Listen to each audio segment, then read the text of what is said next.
El rumor de la discordia, un podcast para comentar las noticias de Jalisco. Un rumor es una voz que corre entre el público o un ruido confuso de voces. Bienvenidas, bienvenidos al rumor de la discordia. Esta mañana estoy con Pepe Toral. ¿Qué onda? ¿Cómo estás, Ángel Melgoza? ¿Listo para futurologuear? Futurologuear, y ahora sí vamos a echar buen chisme porque tenemos por acá a Álvaro Quintero. Álvaro, bienvenido, muchas gracias por acompañarnos. Hola Ángel, hola Pepe, qué gusto, qué ganas de estar aquí con ustedes. Gracias, qué bueno que aceptas, Álvaro, y un gusto tenerte por acá en el rumor. Sí, Álvaro, primero para las personas que no te conocen, antes de entrarle a lo bueno, te voy a presentar. Álvaro Quintero Casillas, pues es maestro en corrupción y gobernanza por la Universidad de Sussex en Reino Unido, licenciado también en Relaciones Internacionales por el ITESO, y ha fungido como asesor parlamentario en el Congreso de Jalisco, donde fue asesor ante la Comisión Especial del Sistema Estatal Anticorrupción. También ha sido consultor en proyectos de desarrollo internacional financiados por agencias de los Estados Unidos por la Agencia de los Estados Unidos para el Desarrollo Internacional, y ha sido voluntario en varias organizaciones de la sociedad civil, incluyendo el Observatorio del Sistema Estatal Anticorrupción de Jalisco y en algún momento Wikipolítica también. Yo creo que hay que empezar a dejar cosas claras. Yo conocí a Álvaro, creo que por allá de 2013, si no me equivoco, cuando incluso sí, ya todavía no era ni siquiera Wikipolítica, ¿no? Cuando estábamos tratando de hacer una cosa que se llamaba Wikipartido al principio, que luego mutó con la candidatura de Pedro Kumamoto, candidato independiente al Congreso de Jalisco en 2015. Desde entonces nos conocemos, Álvaro. Sí, ya una década, qué rápido se pasa. Sí, un montón de tiempo. Y en ese tiempo han pasado muchísimas cosas de las que vamos a ir haciendo un recuento. Pepe, no sé si quieras comenzar con algún planteamiento. Álvaro, pues un poco saber primero tus impresiones con respecto a la polémica, ¿no? Actual, esta unión con Morena.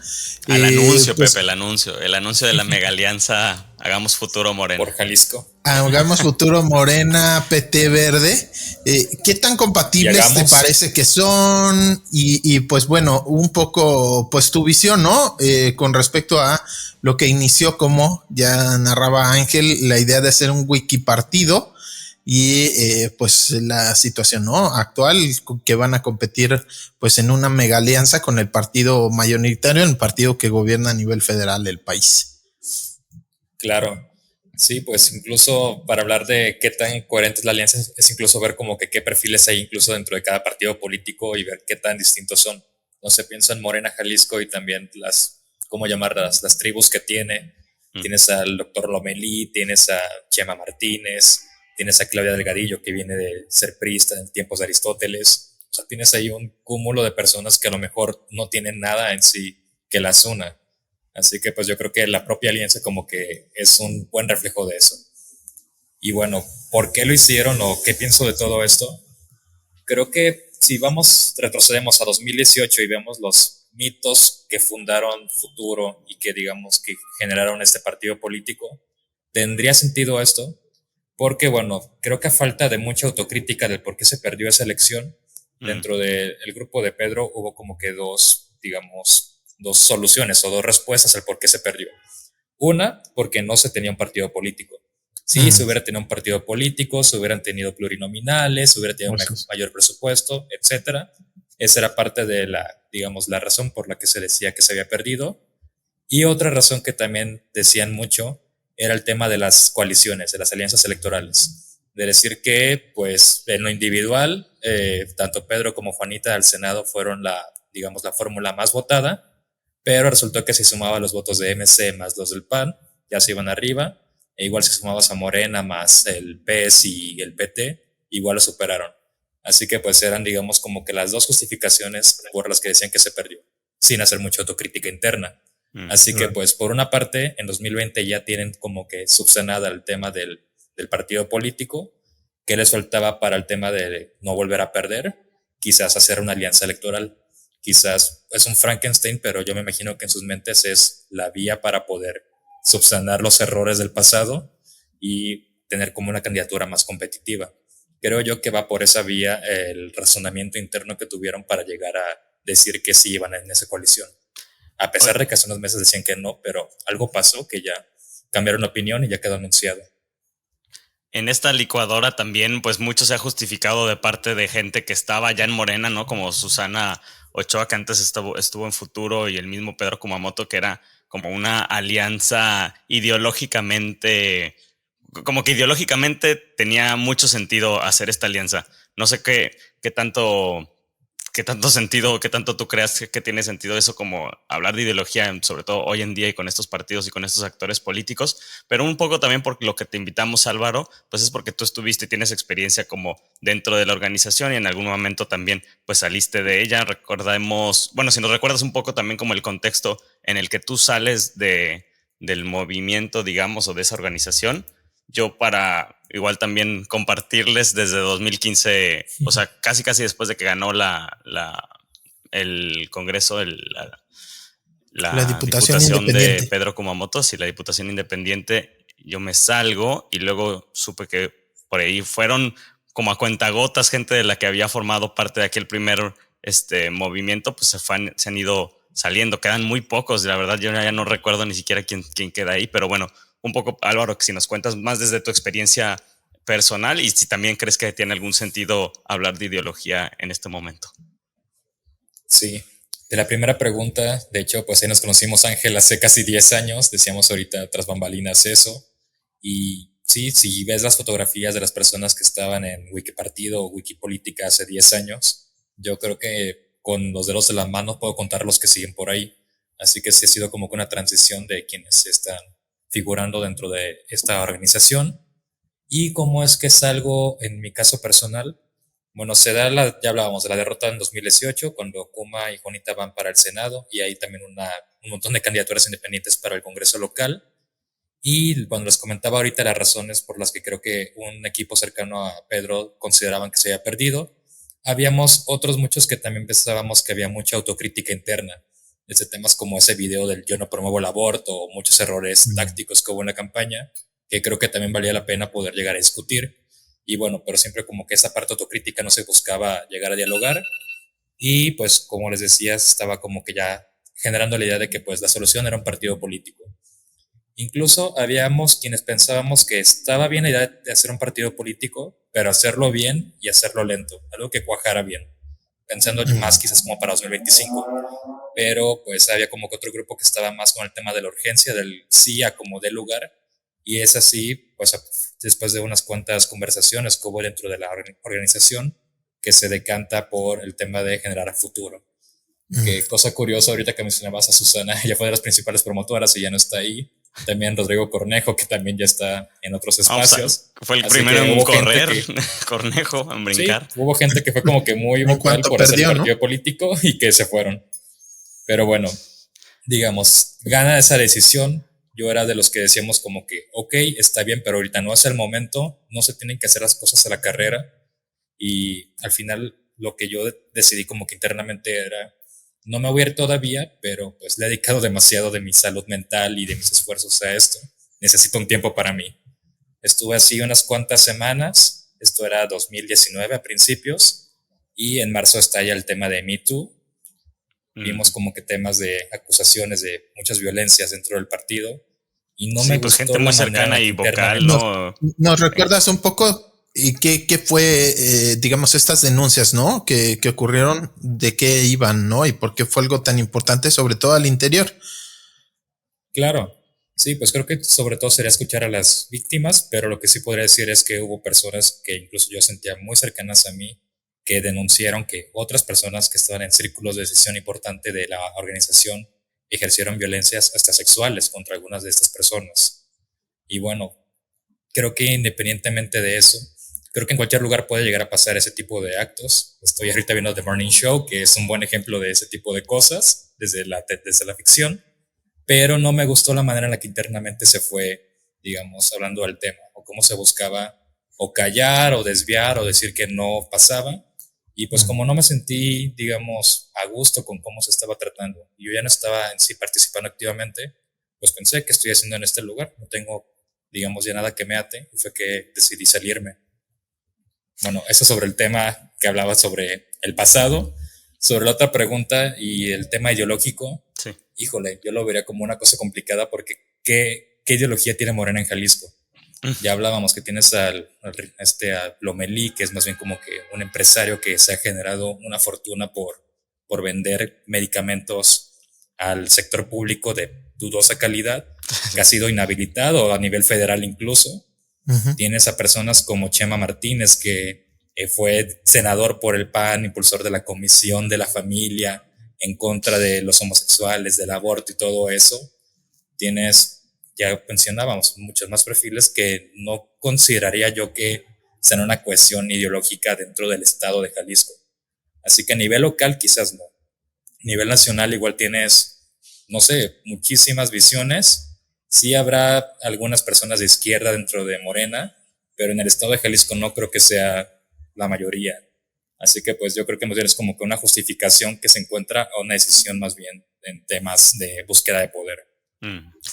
Muy bien. Álvaro, me gustaría irnos un poquito más atrás, ¿no? A que nos cuentes cómo fue esta primera experiencia de pues un grupo de gente que no estaba en la política. Ahora, después de tantos años, pues Kumamoto ya va a llegar a los 10 años en 2025, después de aquella candidatura independiente que se lanzó, digamos ya, pues ya le tocó estar en el Congreso, ahora en el Ayuntamiento de Zapopan, ya crear un partido, digamos, ya hay una trayectoria, pero en aquel año 2015, después de pues yo creo que sorprender a propios y extraños, ¿no? Con haber ganado esta diputación y que fue hasta ahora la única elección que ha ganado Pedro Kumamoto, ¿no? O sea, realmente, de ganar, digamos, la mayoría de la votación. ¿Cómo fue el llegar al Congreso del Estado? Digamos, ahora sí que ver ya en los hechos y en las acciones estas negociaciones que se tienen que dar, el tener que ceder en votar ciertas iniciativas a cambio de que te aprueben alguna, digamos. ¿Qué nos puedes contar sobre esa experiencia que pues nos pueda llevar a entender un poco pues las dificultades que han enfrentado este grupo, de tal manera pues que ahora deciden unirse con el partido mayoritario, ¿no? del país? Ok, ayuda a entender la transición, sí, claro, ¿no? Porque luego mucha gente a mí se me acercaba y me decía, oye, ¿qué pasó? O sea, de repente veo este anuncio, o sea, gente que no está quizás tan al tanto del detalle a lo largo de este tiempo, y de repente pues les parece como una gran incongruencia esta alianza, ¿no? Sí, claro. Creo que pues de entrada la campaña 2015 siempre fue Costa Arriba. Creo que fue la única que no tenía ganada Pedro, en la que siempre como que pensamos que era incluso una cuestión más como de performance, una cuestión de mostrar que se pueden hacer las cosas distintas. Creo que ese fue como que el mayor diferenciador de las campañas. Saber que pues era como que tú en contra de todo y más bien como que puedes ponerte hasta creativo en ese sentido. Creo también que hay que hablar mucho de la coyuntura de qué pasaba en el año 2015.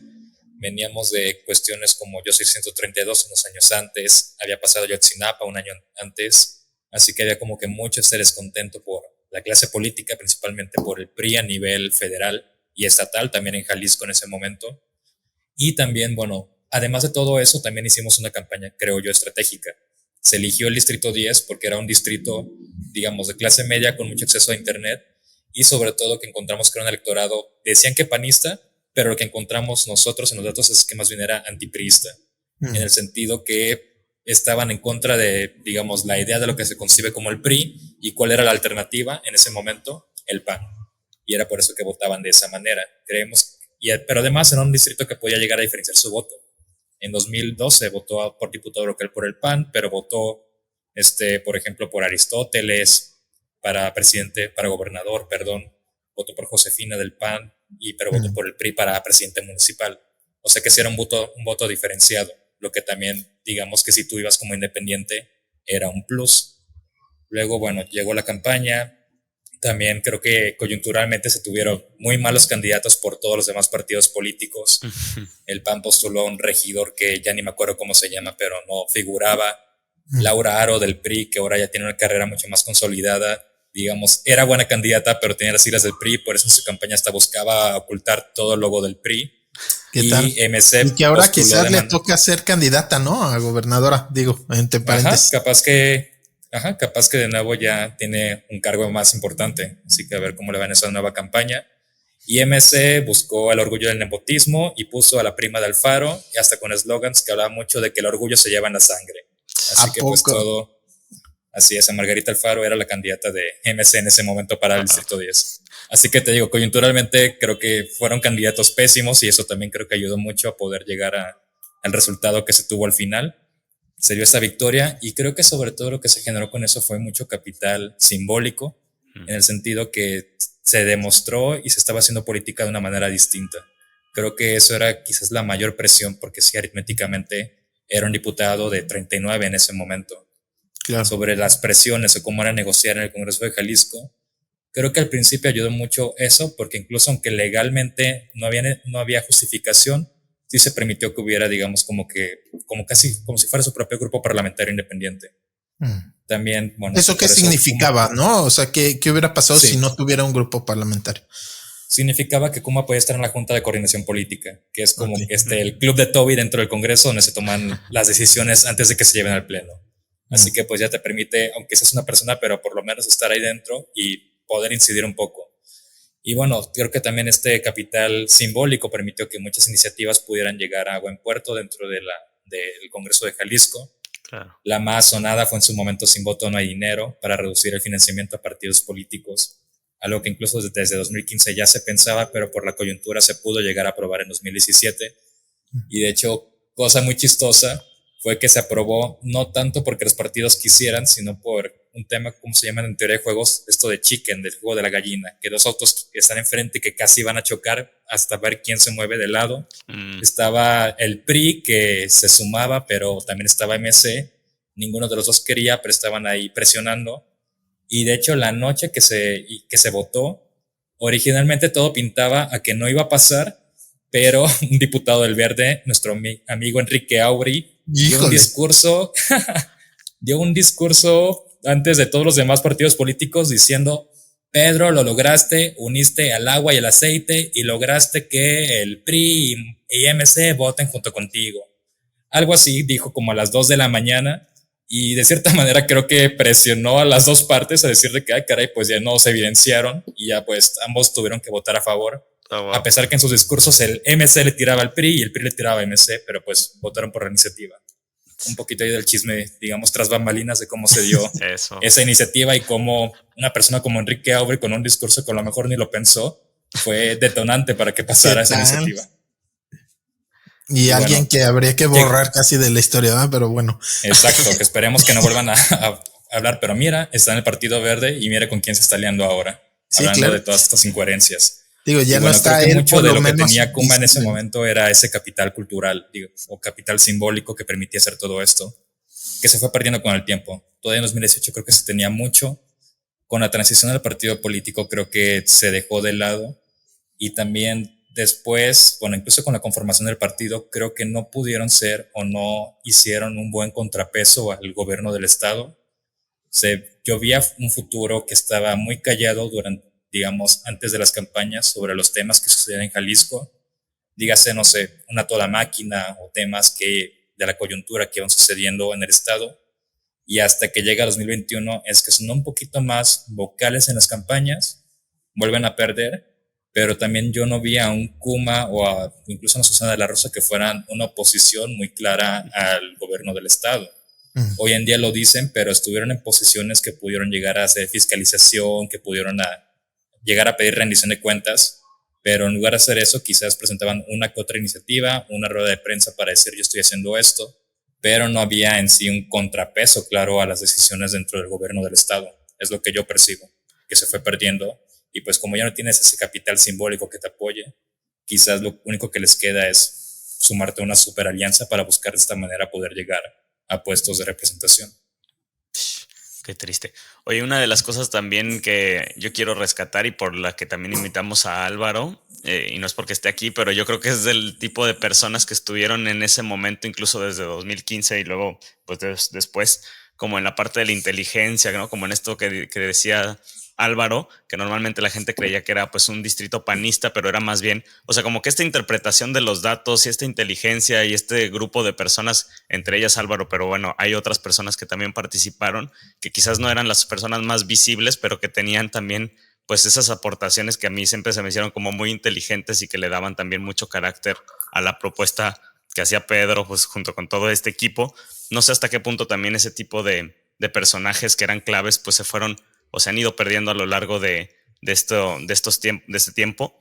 Y quizás también algo que pues no normalmente no vemos a este tipo de personajes, ¿no? Como no son las personas más visibles, pero es un equipo muy importante y también hasta cierto punto, bueno, pues necesarios, ¿no? Para las estrategias, y necesario tener una voz, yo creo que autocrítica, que haga que se tomen mejores decisiones. Y quizás es algo que hasta no sé si pasa en todos los partidos y que se vuelven también pues estos círculos ya como de cacofonías en las que solamente escuchan las voces que les convienen, y por eso de repente terminan haciendo una serie de decisiones que parecen bastante, pues no sé, bastante criticables o bastante endebles o bastante, sí, no sé, como contrarias a lo que otro día habían dicho, ¿no? Ahorita me viene a la cabeza todo lo que viene sonando con el gobernador de Nuevo León, con Samuel García, y cómo dijo que él se iba a quedar hasta el final y criticó al Bronco, y ahora deja también la gubernatura, ¿no? Para buscar una candidatura a la presidencia de la República. Bueno, solo como es una especie ahí de reflexión sobre eso, y quizás empezar a pensar entonces en lo que se viene para futuro, para esta alianza de Morena. No sé si quieras, Álvaro, también tú, Pepe, comentar cómo ven la próxima. Algo que estamos tratando de hacer en El Rumor hasta cierto punto es como no entrevistar a los actores políticos, pero obviamente pues el tema electoral es importante por lo que representa a nivel de propuestas o a nivel de verdaderas opciones de cambio. ¿Qué creen que pueda venir con esta? ¿Creen que haya algo, por ejemplo, que esperar con esta nueva alianza? ¿Realmente representa una esperanza de cambio frente a Movimiento Ciudadano, que tampoco es que nadie en este programa, y no creo que muchos de nuestros entrevistados tengan una afición por ese partido político ni por las gestiones, pues, ¿no?, que han representado? ¿Cuál sería como qué ven que pueda aportar esta nueva alianza? ¿Qué creen que venga para este proceso electoral con estos anuncios? Creo que tendremos que ver también cuál va a ser la agenda de esta alianza, porque ya hablábamos que es chile, mole y pozole, está ahí todo reunido, pero ya quizás más cercanos al proceso electoral tenemos que ver qué es lo que llegan a proponer en su conjunto, para ver pues ya qué es lo que se pusieron de acuerdo. No sé, dudo con Chema Martínez quiera hablar de libertades, por ejemplo, pero pues tendrán que hacer sus negociaciones y de eso va a resaltar mucho. Creo que en sus discursos, tanto del sábado como el día de ayer, hablan mucho del tema de la inseguridad de Jalisco, que sí siento que es un tema que impacta a todo el estado en su conjunto. Pero, digamos, una cosa es tener el diagnóstico de saber que es un problema, y otra será ver cuál va a ser la solución que quieran llegar a dar para esto. Porque yo tampoco lo veo claro. Incluso dentro del propio Morena puedes ver muchas soluciones. Claudia Sheinbaum, digamos que a nivel local en Ciudad de México, buscó una estrategia más de fortalecimiento de la policía local, de un cuerpo civil. Pero a nivel federal vemos un tema de militarización cada vez más sonante. No sé cuál de las dos vías vayan a querer impulsar esta mega alianza local, o incluso ver otros temas. También el tema de desaparecidos es un tema que duele mucho en el estado de Jalisco.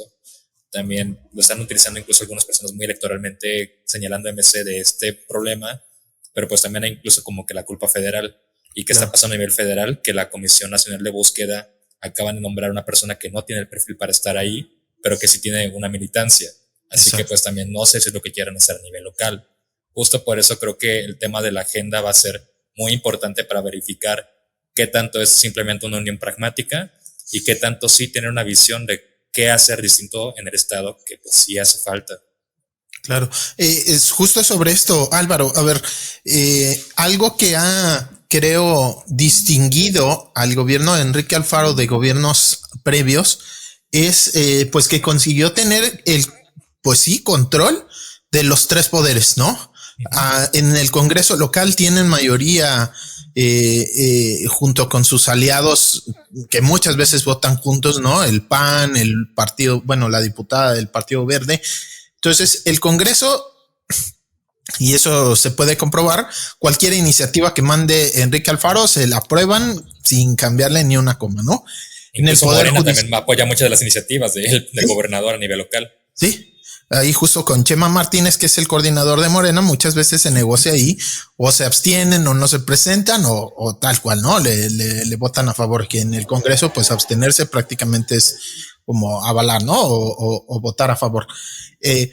Eso en el poder legislativo. En el poder judicial también se ha ido metiendo el gobernador, incluso él ha anunciado cambios de jueces, de adscripciones. Es como, ¿qué hace el gobernador explicando un cambio de adscripción de jueces? Es un poder totalmente distinto, pero bueno, ahí vemos al presidente del Supremo Tribunal y del Consejo de la Judicatura, Daniel Espinosa Licón, yendo a todos los informes de Movimiento Ciudadano con su corbata naranja y en el pleito con la UDG firmando, inclusive a nombre de magistrados que ni siquiera estaban a favor, firmando comunicados, ¿no? Posicionamientos a favor del gobierno del estado, digamos, una cercanía muy grande. Y bueno, el poder ejecutivo como tal, también súper centralizado en las decisiones de Enrique Alfaro, quizás ahí pues su perfil más cercano, Hugo Luna, el jefe de gabinete, también con mucho poder, digamos, y bueno, muy cercanos ambos, ¿no? Es decir, sin pocos contrapesos y muy centralizado el poder en los tres. Entonces, de alguna forma, el que se plantea esta mega alianza, independientemente de lo que pase en la gubernatura, sí puede cambiar digamos, la conformación del Congreso, ¿no? Sobre todo si se hace una planilla, un listado, ¿no? De diputados pluris que sea combinada, ¿no? O sea, que no esté dominada solo por Morena, que se metan perfiles de los otros partidos. ¿Tú ahí cómo ves, digamos, este juego pues necesario de balances, de contrapesos en el estado y lo que podría aportar o no, en este caso, pues una alianza como de la que estamos hablando? Sí, claro. Sobre todo porque Alfaro, a diferencia de Emilio y de Aristóteles, en las intermedias no perdió ni los municipios del área metropolitana ni la mayoría en el Congreso. Así que tuvo esa aplanadora durante sus 6 años y pues ya estamos viendo los resultados en muchas de estas cuestiones que sí está dejando mucho a desear. La llamada refundación pues simplemente nunca llegó. Pero algo que también me preocuparía de esta alianza sería ir viendo justo qué perfiles quieren ir poniendo para esas plurinominales, para esos distritos, porque ya hablábamos hace poquito que el Verde ha sido un partido que ha sido comparsa de MC a nivel local, así que aunque se esté aliando con esta mega alianza, si quedan los perfiles del establishment verde, van a seguir votando muy posiblemente como MC les diga. Incluso el actual líder del partido político era antes de MC y se salió solo porque no le dieron la candidatura en Puerto Vallarta. Exacto. Pues capaz que las ideales y todo sigue ahí. Igual decíamos que Chema Luis Martínez Munguía, ¿no? Luis Munguía, sí es cierto. También vemos que Chema Martínez como coordinador de Morena ha permitido esta posición blanda en la que muchas veces van a favor y cuando van en contra muchas veces, como tú comentabas, simplemente con abstenciones o buscar la manera de no ser pues ser vocalmente en contra de lo que está pasando. Así que si quedan muchos, no sé cómo llamarlos, chemistas en el Congreso, pues también aunque tengan digamos, una mayoría a la oposición, posiblemente sea este tipo de oposición súper laxa. Así que será muy interesante ver cómo se dan ese tipo de cambios y de cómo van moviendo las piezas. Creo que en ese sentido, Hagamos ha sido el partido más crítico en el Congreso del Estado y que ha tenido como que una voz, por una parte, muy sensata con Mara y con Enrique, pero que también han sabido cómo poder encontrar cosas negativas que ha hecho el gobierno del Estado y presentarlas a la ciudadanía. Creo que sería positivo que más perfiles como Mara o como Enrique llegaran a esas posiciones. Mara Robles y Enrique Velázquez, ¿no? Que son los dos diputados justamente plurinominales que entraron por el partido Hagamos ahí de la UDG. Álvaro, ¿cómo es la relación de futuro con Movimiento Ciudadano? Justamente en 2015, ya recordabas tú, cuando gana Kumamoto, es cuando Alfaro gana de alcalde de Guadalajara y digamos que parecía en algún momento que iba a haber ahí una pues alianza entre Movimiento Ciudadano y en ese entonces todavía no existía Futuro. ¿Qué es lo que pasó en ese 2015, en esa, digamos, esos 3 años y cómo fue dándose la relación entre el grupo de Pedro Kumamoto, de la Wiki en ese entonces, con Movimiento Ciudadano y el grupo alfarista, que finalmente en 2018 pues les termina aventando Movimiento Ciudadano el carro encima, ¿no? Ahora sí que pues, digamos, todo el tema de la campaña contra, pues, los errores también, ¿no? Explotar errores de la campaña de Pedro Kumamoto, pues viene sobre todo de Movimiento Ciudadano. ¿Cómo ha sido desde tu lectura, desde esos años para acá, esa relación, no? Sí, claro, creo que es algo que ha ido cambiando, pero que de entrada ha sido quizás conflictivo porque comparten mucho del electorado. Ya les decía hace rato que el electorado del Distrito 10 en ese momento era sobre todo antipriista y que por eso votaba por el PAN, pero luego encontraron esos mismos valores en MC, pero también en lo que representaban las candidaturas de Wikipolítica, bueno, las candidaturas independientes. Creo que en 2015, a principio, muchas personas, me incluyo, vimos con buenos ojos algunos movimientos dentro de MC, porque muchos activistas empezaron a ocupar puestos públicos. Pienso en el Negro Soto, Mario Silva, etcétera. Así que pues era como que, caray, pues a lo mejor puede que hayan cosas positivas dentro de esto. Luego también vimos que los intereses empresariales fueron mucho más fuertes que los activistas y que más bien estos últimos se desdibujaron. Sí. Pero creo que sobre todo, ya que entramos en el Congreso del Estado, fue ir viendo cómo operaba MC y cómo pues dicen unas cosas en público, pero en lo privado y en lo oscurito, incluso ahí cuando eran oposición, pactaban cosas de verdad terribles, como muchas de las designaciones, magistraturas y muchos otros cargos públicos que sin pena estaban haciendo sus alianzas siempre con el PAN y con el PRI en ese momento para sacar adelante puestos. Así que sí, muy de él en su discurso, pero vimos que eran muy pragmáticos dentro de los espacios de toma de poder. Creo que también en 2015, MC no veía como un riesgo a la candidatura independiente. Quizás decían como que, pues ese niño no va a llegar o si llega solo es uno. Para 2018, y justo como les digo que siento que se comparte mucho del electorado, ahora sí era un riesgo mayor y por eso sí hubo una campaña muy sucia de desprestigio, con granjas de bots, con anuncios falsos, cosas de verdad grotescas que hicieron. Pero bueno, de cierta manera también acá se cayó en el anzuelo. Les decía que para mí una crítica importante que se tenía que hacer fue ese video de yo no promuevo el aborto, cosas por el estilo que se hicieron mal, pero que pues digamos que mucho de ese tipo de anzuelos venían de granjas de bots de MC, de las queridas empresas Sinda, Teusen, La Covacha. Y bueno, creo que pues ahí sí lograron ya quizás, por así digamos, menguar a Wikipolítica, a las candidaturas independientes. Y creo que también mucho de lo que pasa en futuro se puede explicar dentro de esa lógica muy anti-emesista, anti-alfarista, quizás hasta como por convicciones personales de sentirse agraviados por lo que pasó. Así que sí, creo que hoy en día es algo que también explica mucho esta mega alianza por Jalisco, porque quizás el común denominador dentro de ese chile, mole y pozole es que todos, por lo menos en teoría, dicen estar en contra de Enrique Alfaro, de MC. Así que pues ya fue lo que los aglutinó. No sabemos qué quieren hacer, pero pues ya se unieron todos los antialfaristas. Ya que estamos hablando de comunicación, de movimiento ciudadano, pues hay que hablar de los tweets del próximo candidato a gobernador de Jalisco, Pablo Lemus, ¿no? Que salió luego a reclamarle. Bueno, a ver, se los voy a leer nada más para las personas que no los hayan leído todavía. Le dice Pablo Lemus: querido Kumamoto, el día de hoy te traicionaste a ti mismo y a muchas personas que veían en ti una opción y que hasta hoy creyeron en tu movimiento. Si ya habías decepcionado a muchas de las personas que creyeron en ti cuando dejaste de ser independiente para formar tu partido político, el día de hoy tu incongruencia le dio la espalda a todas las personas buenas que creyeron que eras un buen muchacho.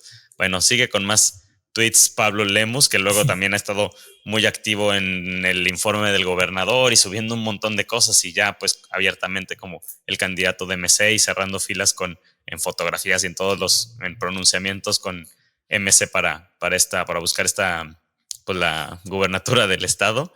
¿Qué pensar también de esto? ¿Creen que realmente entonces sí la mega alianza preocupa a Movimiento Ciudadano? ¿O cómo entender esta estrategia? Porque yo creo que es una estrategia que ningún político hoy en día, sobre todo Pablo Lemus, está tuiteando él personalmente, digamos, sin una estrategia, sin gente que le diga exactamente más o menos qué poner, por dónde ir, qué decir. ¿Por qué esta estrategia de luego salir y darle este golpe a Kumamoto? Sí, quizás tienen como que miedo, no sé, internamente las encuestas que estarán diciendo dentro de los partidos políticos, pero también se me hace curioso que hablen de incongruencias por ese tipo de alianzas cuando, ya decíamos, MC en 2018 se alió con el PRI, con el PAN y con el PRD para su candidatura en todo el estado de Jalisco, y que también muchos de sus triunfos fue pues justo por la alianza. Si no Claro. hubiera esa alianza, Clemente Castañeda no sería senador, tampoco Verónica Delgadillo, por ejemplo. También han tenido alianzas con muchísimos grupos, digamos, de interés o con ciertos intereses dentro del estado de Jalisco. Pienso, por ejemplo, en La Luz del Mundo, con el Distrito 11, también con muchos empresarios de Coparmex. Así que si alguien está criticando aquí pactos oscuros o alianzas, pues también siento que MC no es el espacio o el partido que pudiera llegar a hacer esto. También incluso antes de que Futuro se sumara a esta mega alianza, decían mucho esto de que MC y Morena tenían pactos aquí en Jalisco, y hablábamos de cómo en el Congreso Morena votaba siempre como una comparsa de MC. Así que no vería, digamos, no creo que ellos sean los indicados para criticar esto, pero justo creo que en redes se ha visto como que este 50-50. 50% son críticas desde estas granjas de votos MCistas o desde sus candidaturas, pero yo sí creo que hay mucha gente que se siente agraviada con esta decisión, porque hablábamos que mucho electorado que compartía Futuro y MC es antipriista, y siento que ese electorado antipriista llevó, digamos, como que esa visión de lo que consideraban el PRI a quizás a lo que representa Morena, y por eso hoy en día más que antipriista es un electorado a lo mejor muy anti-Morena, por así decirlo. Así que pues puede que por eso se sientan más agraviados por esa decisión, que además no sé si consultaron a su militancia o en qué grado la habrán consultado. Será interesante luego preguntarles, quizás por solicitud de transparencia, a ver cuánta gente votó por esa decisión, si es que votó. Aunque sí, seguramente hubo como que un pacto previo y que simplemente le llevaron a su asamblea para ratificar lo que ya habían antes pactado en otros espacios. Interesante. Álvaro, digamos, lo que se está vislumbrando pareciera es que al ser Kumamoto todavía un personaje muy reconocido, o sea, la gente escucha Kumamoto y ubica de quién estamos hablando, y eso en términos de elecciones pues es muy importante, sobre todo para las encuestas, ¿no? Que es lo que luego hace tomar muchas decisiones en los partidos. El hecho de que sea una persona muy reconocida pues ya le da un plus, ¿no? Y pareciera que en buena medida Futuro lo que negocia al entrar en esta mega alianza es que Kumamoto vaya de candidato una vez más, ahora por Zapopan, ¿no? Como alcalde de Zapopan. ¿Qué tanto peso puede tener,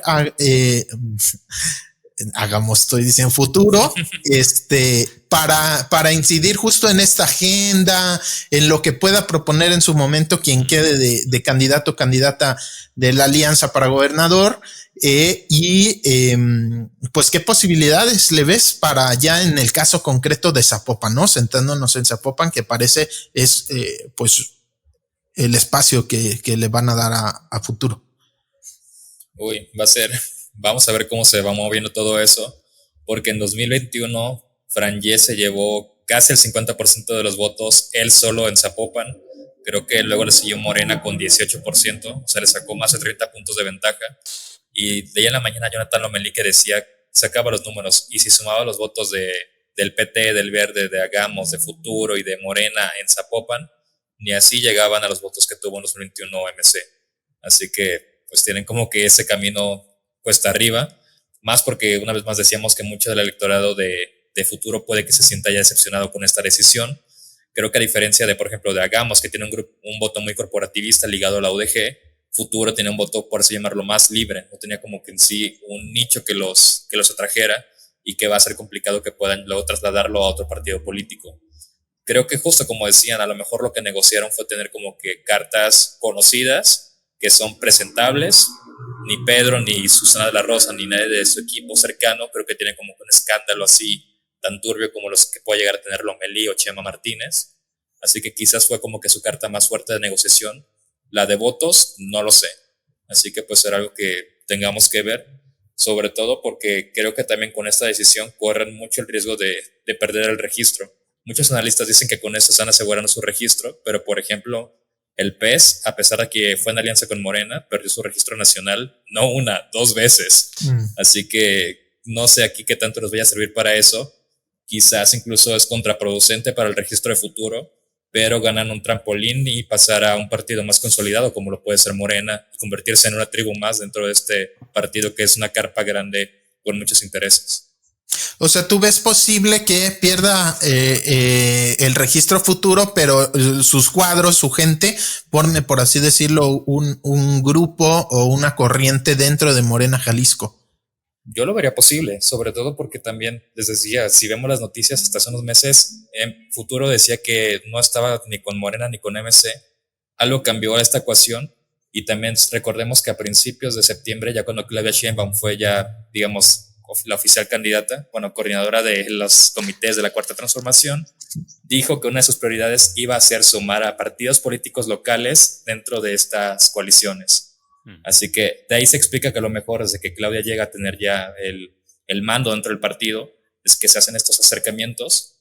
Y yo lo que quizás medio percibo es que estados que ha visto que Morena no es competitivo, como Jalisco o Yucatán, ha buscado este tipo de perfiles, quizás como para generar nuevas, no sé si llamarlo tribus o nuevas facciones dentro que puedan ser más rentables. Aquí en Jalisco pues está el caso de Futuro, que ya está más alineado, incluso Hagamos, pero por ejemplo también se jaló en Yucatán a Romel Pacheco, a un panista, y que a lo mejor puede llegar a ser más rentable que los perfiles de Morena que había hasta hace poco dentro de ese estado.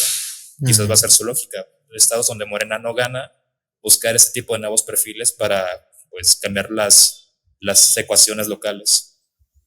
Un poco con lo que terminaba Diego Peters en su columna de ayer, me parece, era la de, con esta frase, ¿no? Les decía, la decisión de aliarse con Morenas es un salto mortal, está hablando de Futuro, del que saldrán fortalecidos si logran al fin una posición política importante o borrados ideológica y electoralmente, pues que es el mayor riesgo, obviamente, y que es lo que vienes platicando, ¿no? Que incluso pues no tienen con esto asegurado la permanencia del partido, y después de eso, pues quién sabe qué le pueda quedar a Pedro Kumamoto y al resto de los futurólogos. Sí, justo. Creo que es una apuesta de alto riesgo. Está jugando póker y pusieron todo su dinero a la mesa con, no sé, un par de reinas, pero a lo mejor puede que la otra persona tenga un par de reyes o un par de ases y pierdan todo. Así que habrá que ver cómo les va con esta jugada. Si les sale bien, coincido con Diego, van a conservar el registro y por fin posiciones importantes de representación.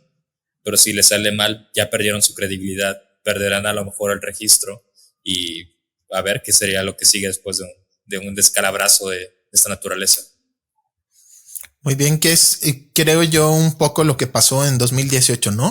Jugaron a poner candidaturas en muchos espacios con la idea de ahora sí tener una bancada, de ahora sí figurar, y pues en realidad pareciera que se diluyó todo ese esfuerzo porque todo se perdió en su momento, ¿no? O sea, ya hay una experiencia similar a esta apuesta, ¿no?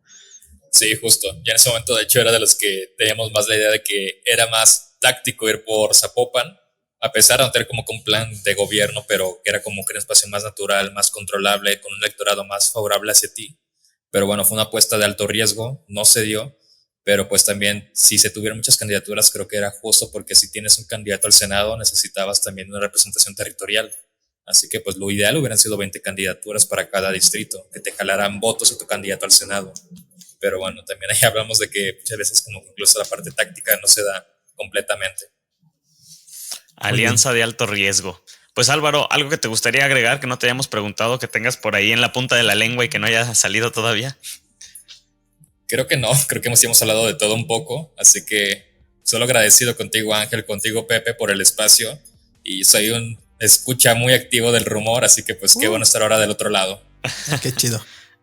Muy bien, pues a ver luego cuando hablamos de otros temas más de corrupción y de esto que también le sabes bastante bien, Álvaro, por ahí ha sacado a la luz, ¿no? Muchas inconsistencias, irregularidades. Yo inclusive le he aprendido, ¿no? En mis tiempos acá de reportero, luego le pedía tips de, oye, ¿cómo sacaste esto y lo otro, no? O sea, le sabe muy bien. Entonces, bueno, eso da como para otra conversación en un futuro, Álvaro. Yo encantado de tener como que ahora esa conversación de temas que sí me apasionan mucho más que hablar de aquí de futurología. Yo lo quise reclutar para el periodismo y no tuvimos tanto éxito, pero bueno, quizás en el futuro. No. Álvaro, pues muchísimas gracias. Esperemos que pronto. Gracias, Ángel. Gracias, Pepe, y gracias a todos ustedes que nos escuchan. Por ahí de lunes nos volvemos a escuchar. Hasta luego, buen fin de semana. El rumor de la discordia, un podcast para comentar las noticias de Jalisco.